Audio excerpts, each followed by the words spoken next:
Good morning. Welcome to the regular meeting of the Audit Committee for February 6th, 2023. I'm Lene Palmisano, and I chair this committee. At this time, I'll ask the clerk to please call the roll and verify a quorum for this meeting. Committee Member Payne. Present. Koski. Present. Singleton is absent. Abeni. Present. Vice Chair Fisher. Present. Chair Palmisano. Present. There are 5 members present. Let the record reflect that we have a quorum. Colleagues, our agenda is before us. May I have a motion to adopt the agenda? So moved. Second. Thank you. All those in favor, please say aye. Aye. Aye. Opposed? That carries and the agenda is adopted. Next, we have acceptance of the minutes from our regular meeting, which was December 5th. May I have a motion to accept those minutes? So moved. Second. Thank you. All those in favor, please say aye. Aye. Those opposed? That carries and the minutes are accepted. Next, we'll move on to new business. As you can see here, we've been through an audit committee and a city auditor search process. I don't think we have a presentation on that process, but I did just want to make a couple of remarks. I was able to be part of the selection committee, and we did have applications in from all over the country, including other places here in Minnesota. It was very clear to us by the end of this process that Mr. Ryan Patrick is the best suited for this point in time in our city and for this role in our city. I truly believe that Mr. Patrick is a transformative leader, and he is going to be perhaps the biggest influence as to how we build out this entire legislative side of our new governance structure. Do my colleagues have any other comments? Councilmember Payne. Thank you, Madam Chair. Yeah, it's just been an honor working with you, Mr. Patrick. We started our work long before I was on City Council, working on an ordinance, and you've demonstrated such a high level of integrity and adaptability that I'm just really excited to move forward working with you in this higher capacity. Councilmember Koski. Thank you. Appreciate this. Yes, I just want to echo those same sentiments and same words. I am grateful to continue this partnership, and it was a clear decision as a committee, and just want to say that we are grateful for what you have done for the city, and we look forward to, we know the continued hard work your entire team brings, so appreciate everything that you do. So I think I'll make the motion first and then invite Mr. Patrick up to make any remarks he might want to. Seeing no further comments, I'll move to approve the appointment of Ryan Patrick to the position of City Auditor and authorize any agreements for employment accordingly. All those in favor, please, is there any discussion on that? All those in favor, please signify by saying aye. Aye. Those opposed? That carries. Congratulations, Mr. Patrick. Come on up. Thank you, Chair Palmisano. A sincere thank you to you and the members of the Audit Committee for your thoughtful questions during the selection process, and importantly, the faith that you're placing in me during this absolutely critical juncture in our city. We've undertaken one of the most significant changes in our city's government for the first time in a long time, and to be a part of that is truly an honor. I fully intend to make you proud in that role and continue working with you all as we build out our new legislative department. I would be remiss if I also didn't thank my team while I'm up here. It's really a privilege to work with them, and the work of the audit structure wouldn't happen without their dedication and extremely hard work. I wouldn't be standing here. So thank you to the audit team, Kamlin, Nikita, Jody, Travis, Allison, and Ryan Franzen now. Again, thank you so much. Look forward to working with you. Thank you. Congratulations to you and to your family. We're excited to get started or continue our work, but in a more confirmed kind of way. Next, we have Mr. Patrick, our city auditor, to go ahead and go on with our next item of business, which is open audit report updates. I did want to just start by saying one of the things that prompted this was very recent, and it was really realizing that with all of these different moving parts of our legislative department and city auditor appointment, that our very next step here will be to reconstitute a new audit committee under our new city charter.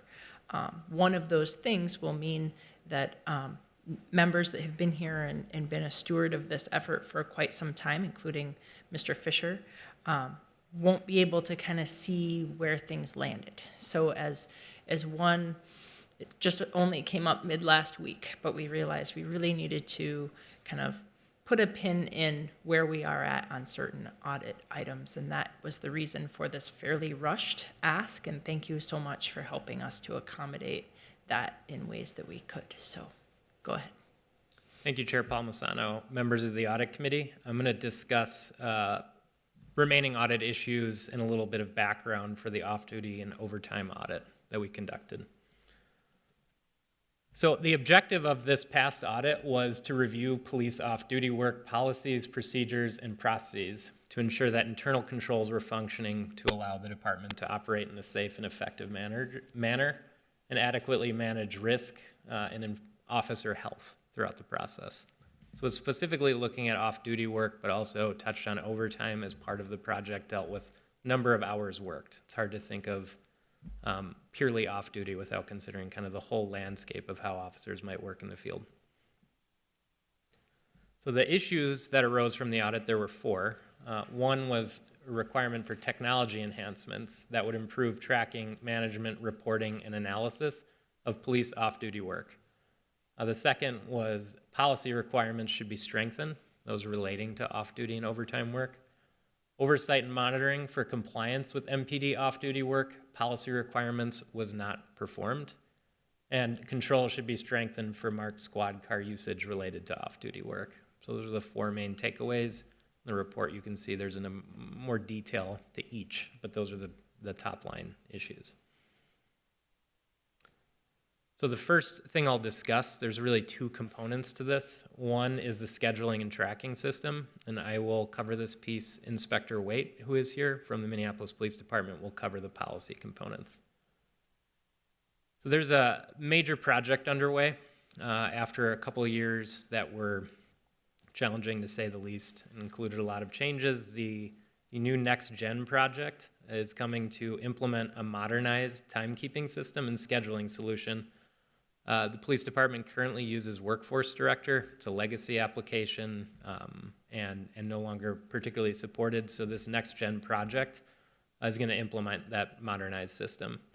The city issued an RFP on November 29th of 22, so that's fairly recent. And vendor proposals were collected, bids were evaluated, and that process is had started in January. So we're nearing the end of the bid collection period. We're into the evaluation period of those bids. So the goal is pretty widespread. One, reducing manual processes related to timekeeping and schedule management for field workers. When we think about oversight and monitoring, if you don't have a tool that that requires a lot of manual processing, it's pretty hard to perform those oversight functions.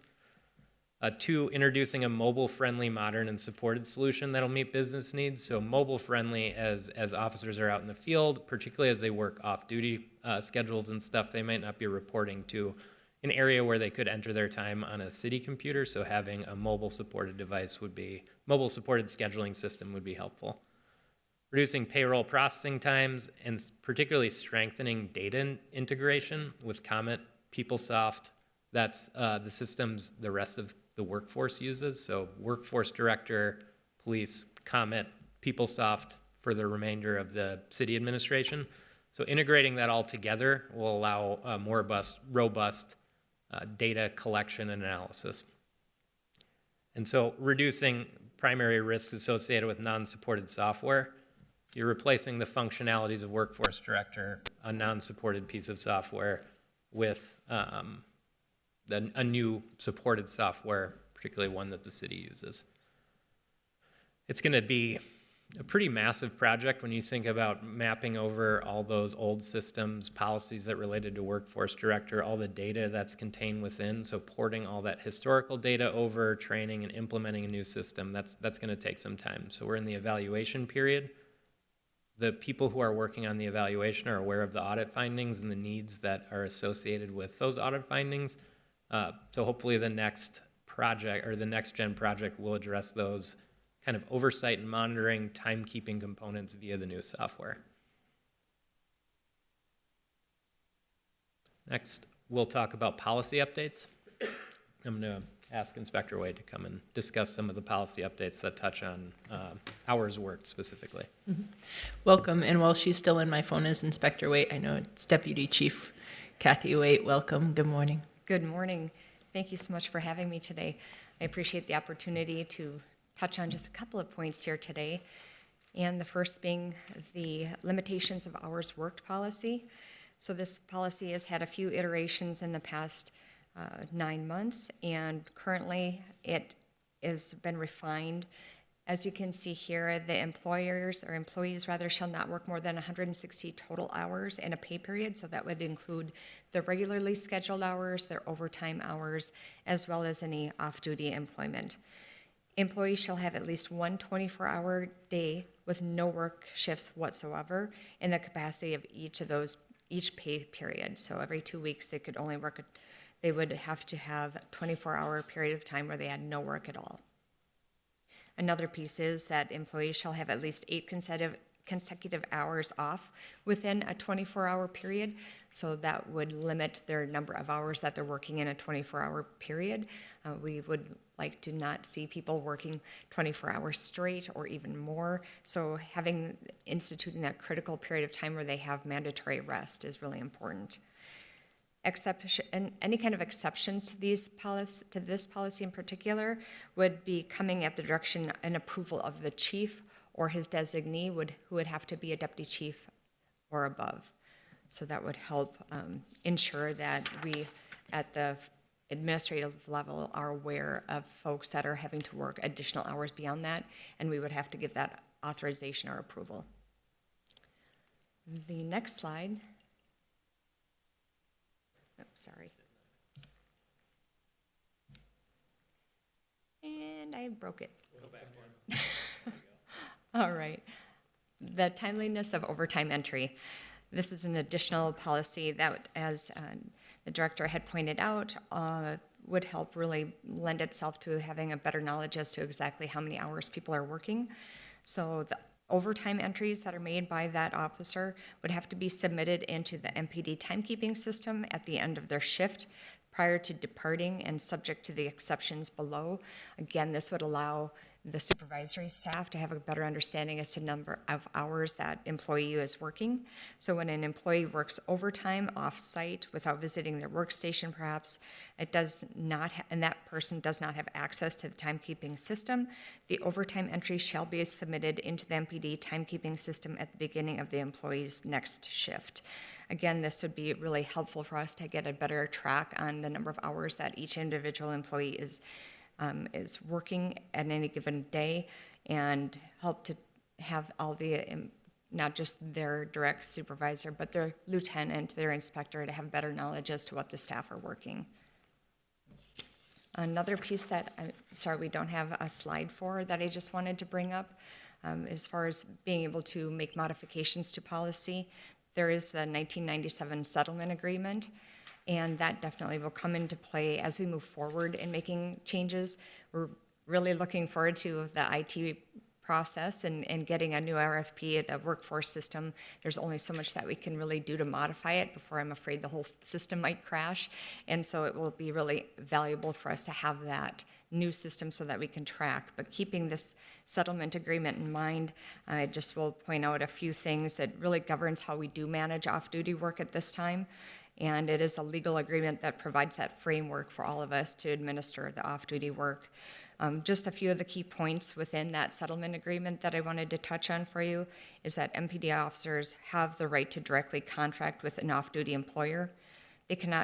MPD cannot restrict the right to directly contract unless the restriction is narrowly tailored to serve legitimate business needs of the MPD.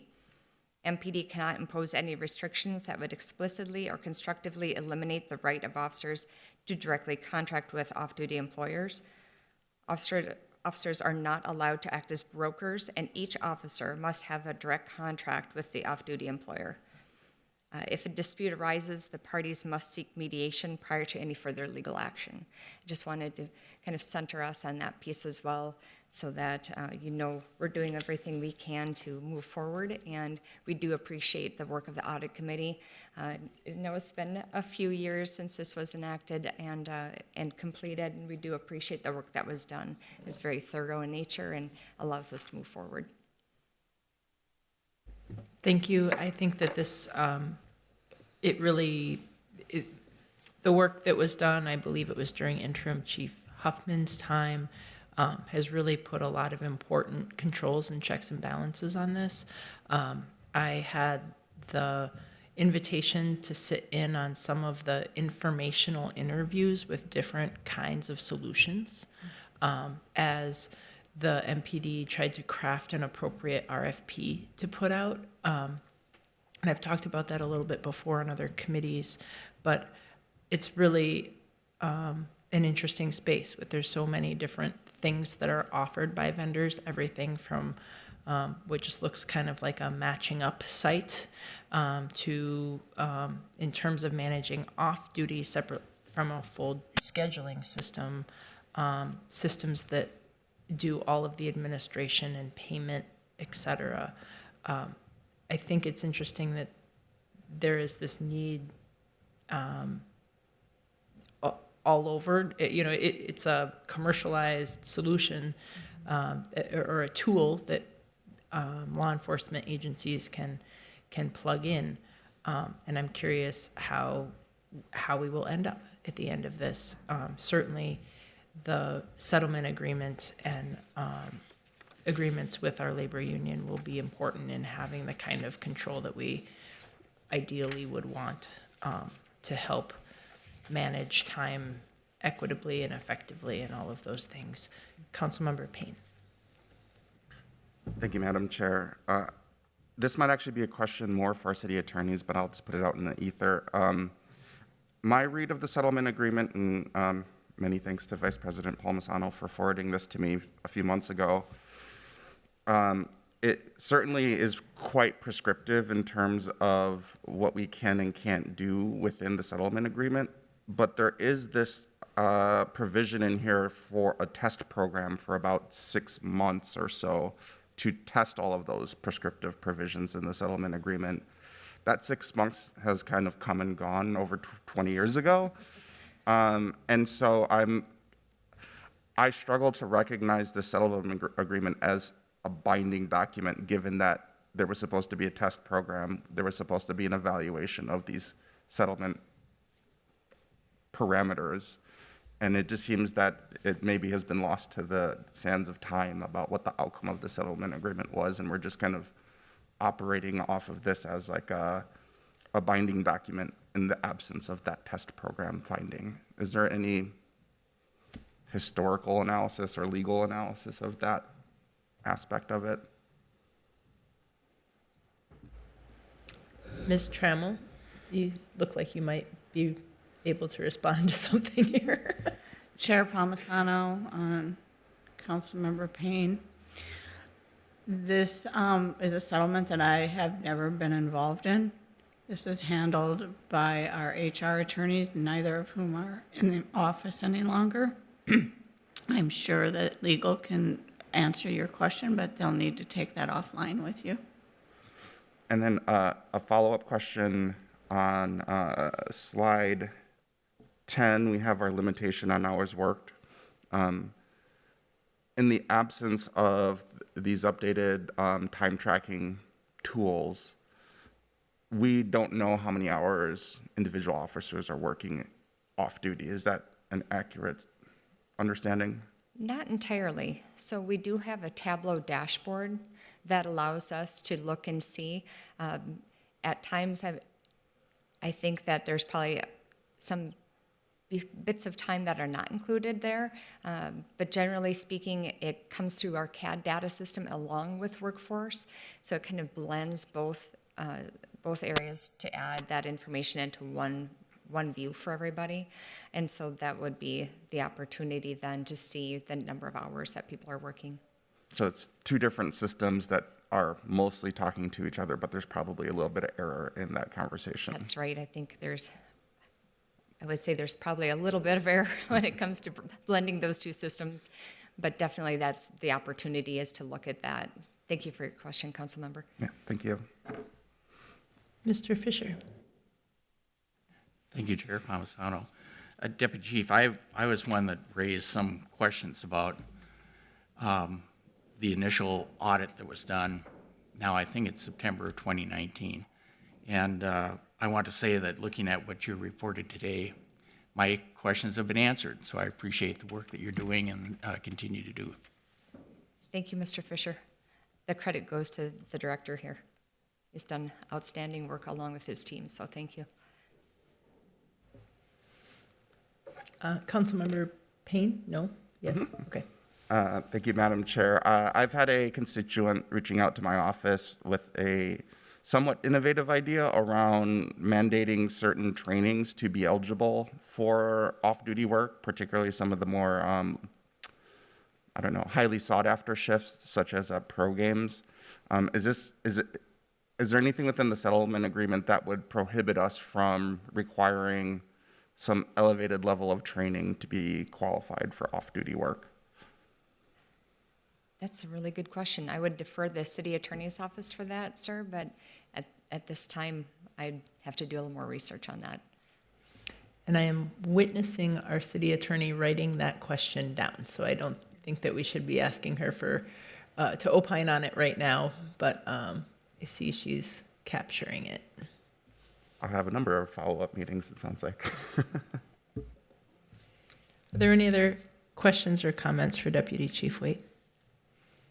I'm not seeing any. Thank you so much. Thank you. Appreciate your time. Yep.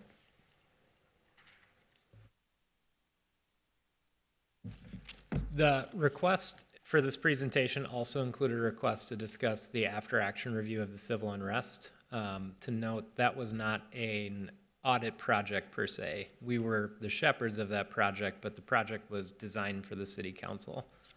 In one of the past auditor updates, I noted that a presentation had been given to council that was online and available to view that had an update of work in progress. There will be another update to council, and to not preempt that since that is their report, I'm not going to cover that today. But as soon as that presentation occurs, we'll have a full report back to the audit committee so you can track implementation and progress. Thank you, and I'll just note for committee members and for the public that we do have a record of that in a letter sent to me that's been posted on LIMS and sent to you all about those steps taken.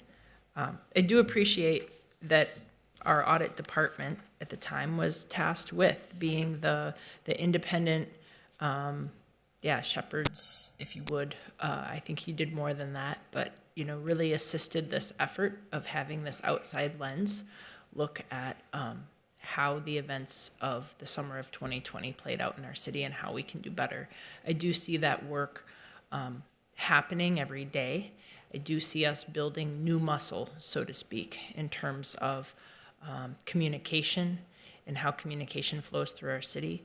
I see improvements as to how we're set up from a government structure side, assisting that effort. And I think that the after-action review was part of the genesis of that. So that is in everybody's email and available online. Councilmember Payne. Thank you, Madam Chair. Yeah, I'm just curious from a process perspective, the end result of audit report is some management actions that are supposed to be followed up on, and when things work out great, we are staying abreast of those management interventions. From a process perspective, is it the role of the audit committee to follow along with that work, or is it more appropriate for those to end up being referred to the relevant standing committee for city council? I'm just curious about what our ideal best case scenario looks like. Sure. Chair Palmisano, Councilmember Payne. This was kind of an odd duck in that it was more of a special project for the audit committee. At the request of council, with the permission of the audit committee, we participated in that kind of neutral contracting fashion. So I wouldn't use that as the example of the process as it generally plays out. As audit issues arise in reports, it is part of our responsibility to provide those updates to you and for you to track those updates as audits findings and management action plans are being implemented. There are audit issues periodically that touch on matters of interest to the council, be it enterprise policy or things of that nature. I'm hopeful that as we're building out our new legislative process, our work with the Policy and Research Division and members of the council on the audit committee, that we can further bolster that information loop so that council's getting that timely information when they need it. Yeah, like for instance, I feel like this is maybe the second or third update from the off-duty audit. And I'm wondering, should it live in PHS or POGO for this kind of, because this is not going to be one and done. There's going to be a lot more work in implementing these new systems. I'm just curious from a process perspective. I'm just new guy question. I think we're all new in this environment, so I think that's a good question to think about and think through. And I know our city clerk is here listening intently to it and probably has some thoughts and ideas on it as well, but it's something to figure out. As you know, in this after-action review letter, Director Lane reminds us that he will be presenting to the Committee of the Whole at the end of March. We have done those regular updates at Committee of the Whole. So far, it seems like the most appropriate place to continue that work. But as Director Patrick said, this is kind of an odd thing in our usual line of efforts and work. So the off-duty topic, I think, is maybe more how other things should go, and we should talk about that more. Yeah. Any other questions or comments from my colleagues on the timeline that Director Lane mentions in his letter or anything else? I'm not seeing any. I will ask the clerk to receive and file both of these reports, and we can move on to the report for internal auditor. Sorry, it's no longer the report from the internal auditor. It's the report of our city auditor, correct? Yeah. You have to update some templates. Well, auditor update. I suppose that's still accurate. Chair Palmisano, members of the committee, I'm going to provide an overview of our current actions as the audit department. First, I'll talk about some completed and in-progress audit work and provide some updates from our new Policy and Research Division, and then we'll talk some about the prior audit issues. So from a staff update in the Audit Division, one of the items that came out of the 2023 budget was 2 new community safety auditors. I'm proud to announce that we've hired those 2 positions in kind of record time, given that money came in January. So that's completed. Ryan Franzen, who couldn't be here today, is one of those. He comes to the department with years of experience working in police oversight. Extremely knowledgeable, has performed a lot of critical work in the realm of that, specifically police oversight. And Travis Kamm is our other new community safety auditor. He's worked on pretty critical projects like the Sexual Assault Kits Project, the Field Training Officer Program, off-duty project. So he brings a wealth of experience to this, and I'm very happy that he's chosen to focus his efforts on community safety.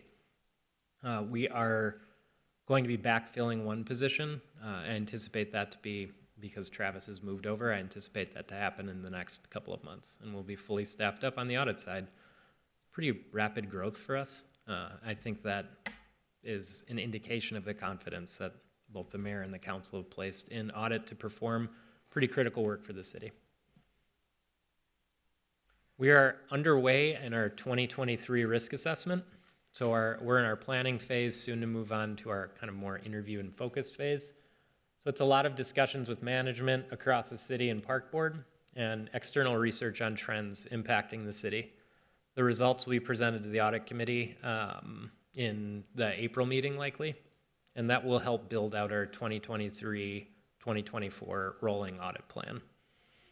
We also are at this point undertaking a specific community safety focused risk assessment using our new positions, so that will have a more robust and deeper dive into the community safety topic, and they will be building out their portion of the audit plan to make sure that with those new positions, we're strategically addressing needs in that arena. As they just started, that risk assessment may take longer than the enterprise risk assessment. We're working currently on the IT outage after action review. This stemmed from the August 27th systems outage. It was a pretty critical incident in the city. Director Cameron reached out to the internal audit division asking for an independent review. That work is in progress, working with our vendor, OneNeck, and our cybersecurity consultant, Wildcard, to take a deeper dive into that and make sure that there aren't remaining significant risks that would lead to another outage. We're working on a revenue and collections audit. We're in the planning phase, reviewing the design and effectiveness of controls around city revenue and collections processes. This has been on our plan for a number of years after a couple of incidents that arose. However, during COVID times, there was a lot of rapid change in how the city accepted revenue. If you're paying your water bill or something like that, and we have to change for COVID, there was a lot of shifts along with some centralization in the new building that was occurring. So now we figured the time was right to actually address the topic. We're in the planning phase and figuring out what are the areas that should be focused on first, since this is a broad subject, but we've had a number of successful meetings with those in finance and others to address it, and we'll be having a more tailored presentation in the near future discussing what those areas are. The Minneapolis Emergency Communications Third-Party and Intergovernmental Relationship Consultation, quite a mouthful. I'll try and distill that into something more tangible. The emergency communications system and that division or department in our city doesn't just support emergency communications for the city enterprise.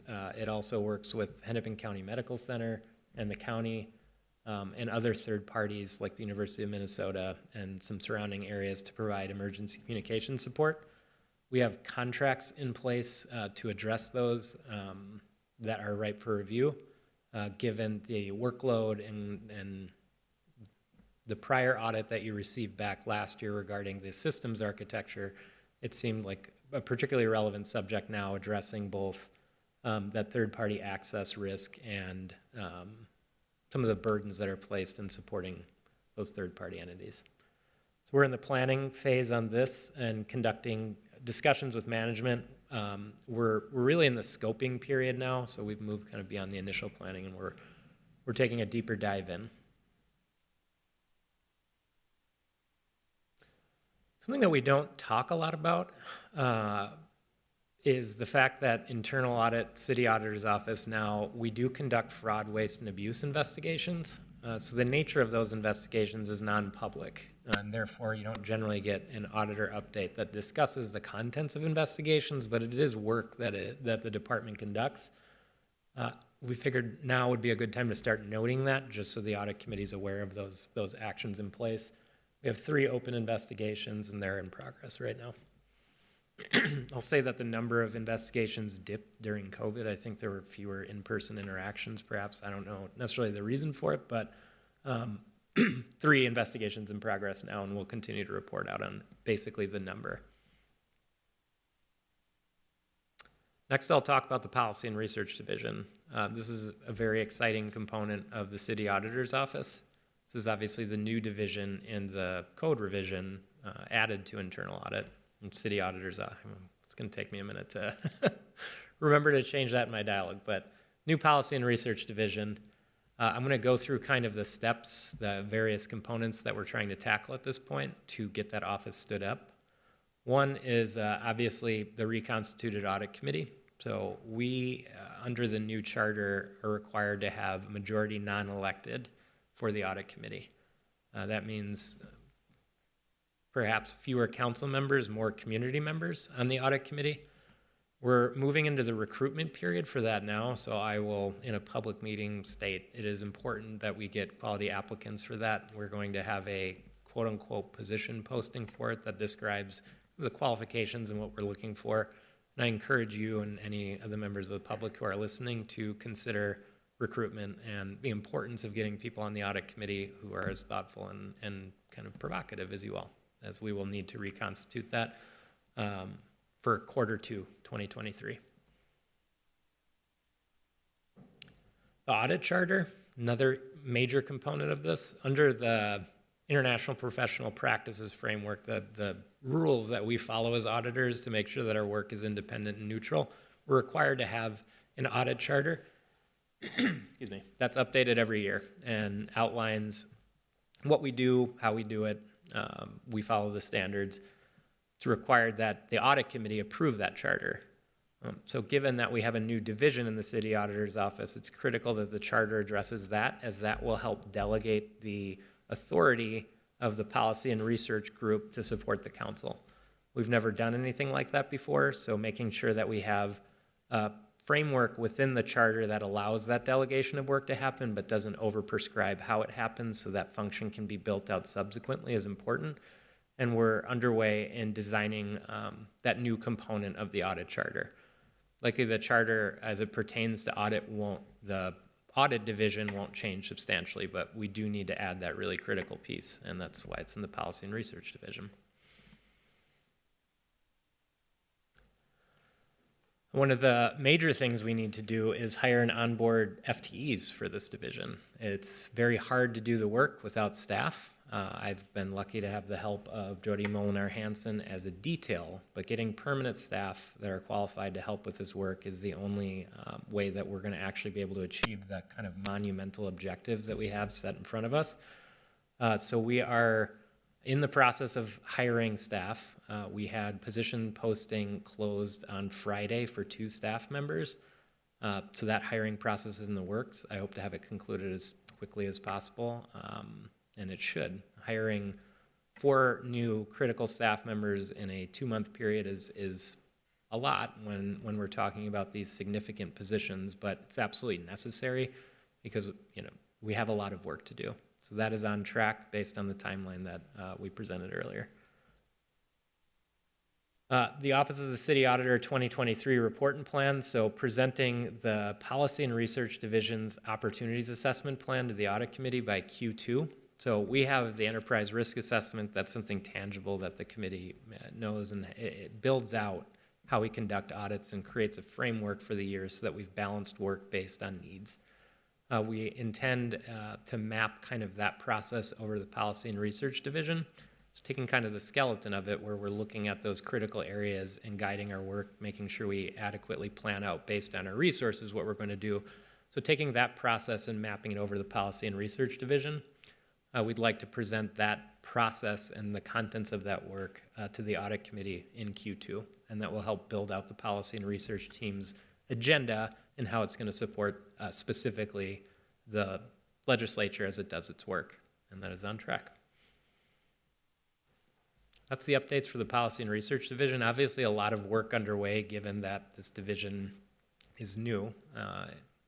It's going to take a lot more. It's going to be a very exciting, we'll call it, few months building out the audit charter, meeting with the individual council members for input, designing a system that's flexible enough since we're in kind of the early, if you want to think about it as a new startup company, we're in that really early beta phase where we're trying to figure out how we can best support the group.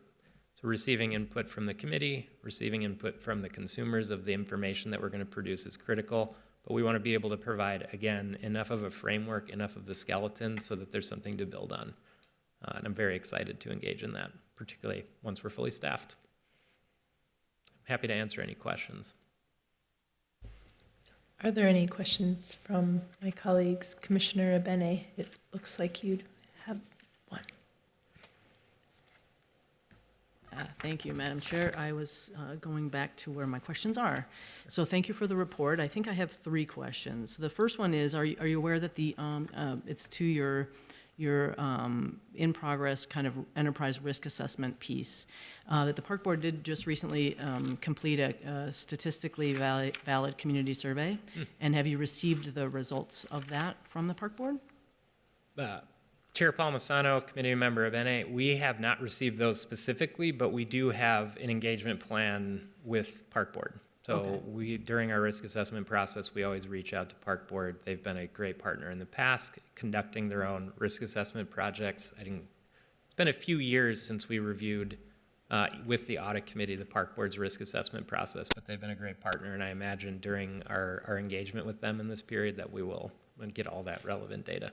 Okay, great, because I think it's outstanding. I keep a copy in my paperwork for my Park Board meetings, and it's already getting dog-eared, so. The other question I have, now let's see here, I'm sorry. Do you have a sense of, on slide 7, you're looking at revenue and collections audit. Are there any areas that you sort of hinted at? You said water bill. Will you be starting with utilities? I'm just curious. That was, I just pulled that example out of the ether.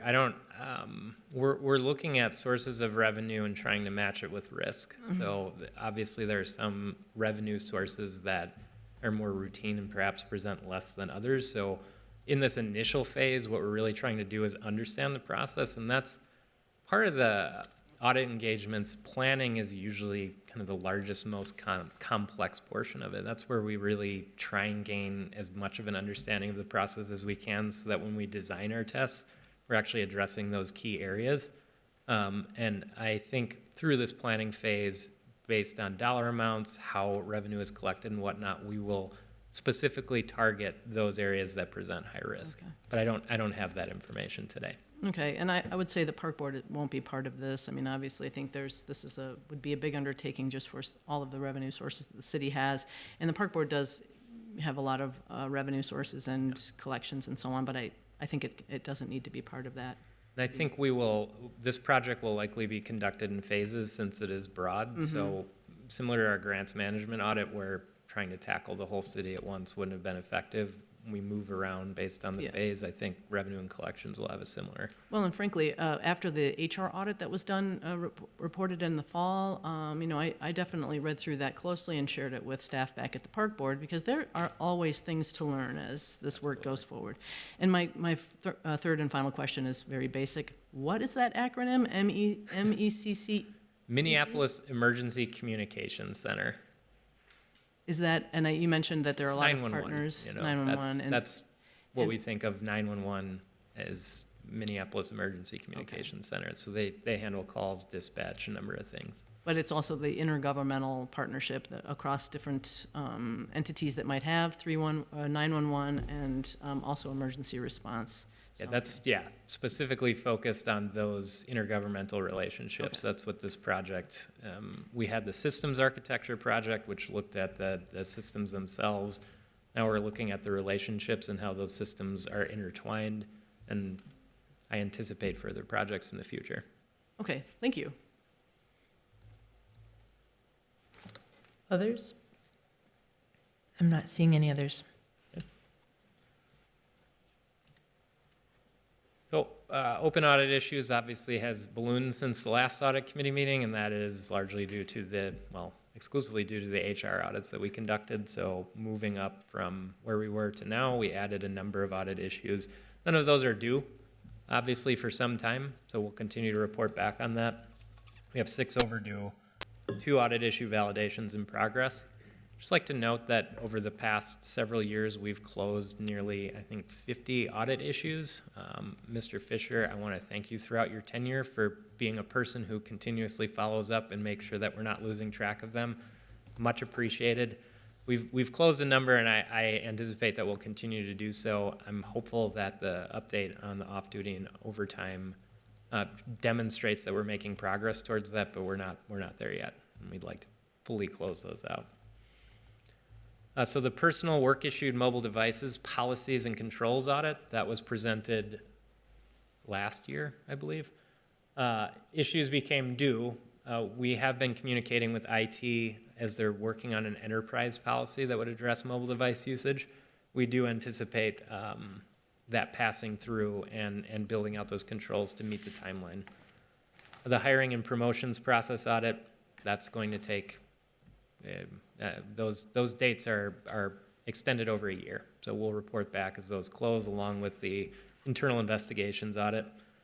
The PIMS IT security audit, we're working with an IT consultant that was performed by a consultant who then was working with the police department. We changed consultants in the interim. We've reviewed the data, but it requires a specialist to really validate that those are closed.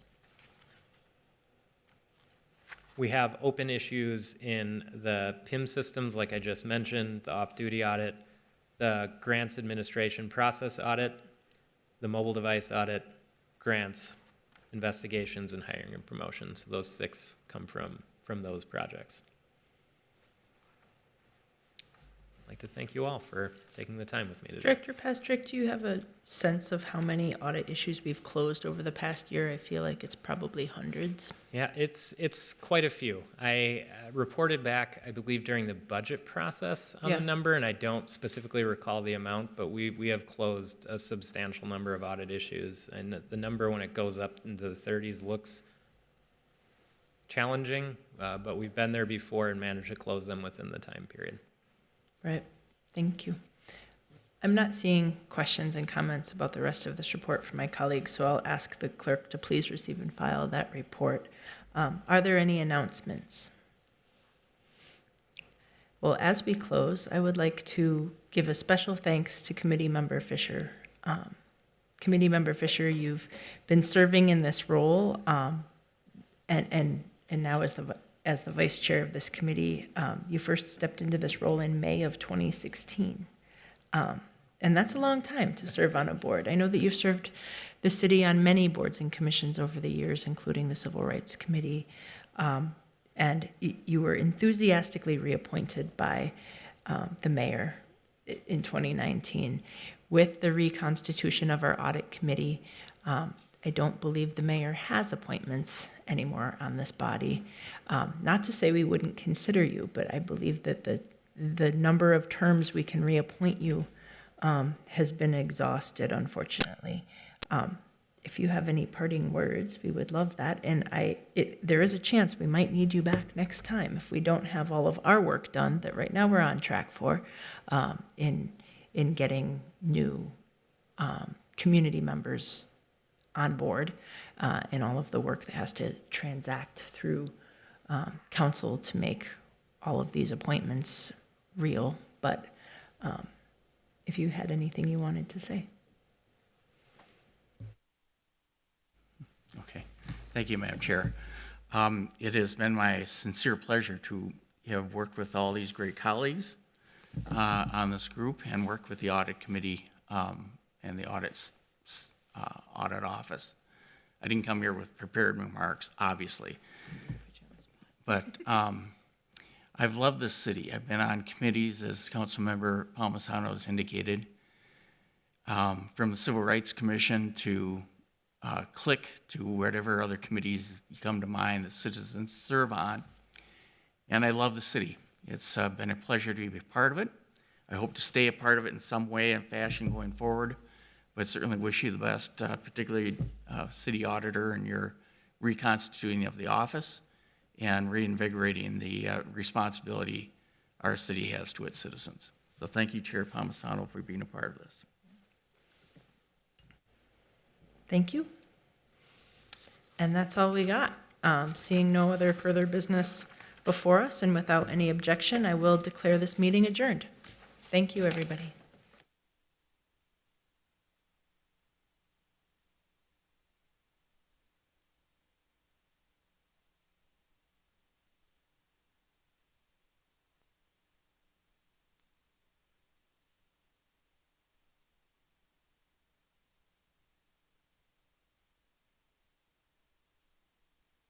Increased.